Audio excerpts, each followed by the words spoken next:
Ой, Норильцы вообще отлично. Да, сразу же нарисуем, да. Замечательно. Нам очень нравится.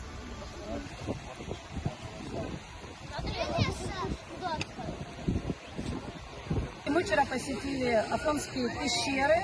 Это что-то невероятное, мы такого еще не видели, так как у нас меловые горы, это немножечко другое, у вас горы настоящие, пещеры в горах, еще и с подземными озерами, это, конечно, был восторг. Потрясающая программа, потрясающие экскурсии, мы особенно впечатлились от вашего озера Рица, небывалой красоты, скалы, горы.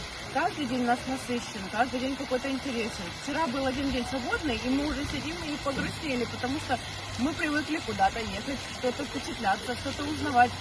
А вчера вроде как и грустно, скучно. Но мы съездили на горячие источники сами самостоятельно и тоже были безумно довольны тем, что у вас в вашей стране есть.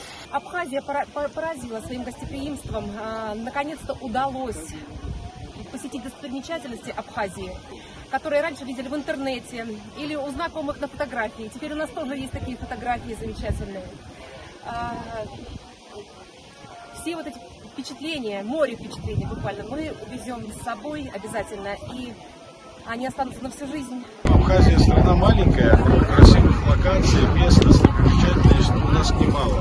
И потому сегодня, встречавшись, я спрашивал людей, не перегружена ли их программа. Мы стараемся по максимуму показать самые красивые места в Абхазии, сделать их отдых приятным, теплым, добрым, чтобы они увезли отсюда море положительных эмоций. Я даже был удивлен, но для нас местных море, наверное, уже холодновато, но наши гости, оказывается, еще попробовали и море.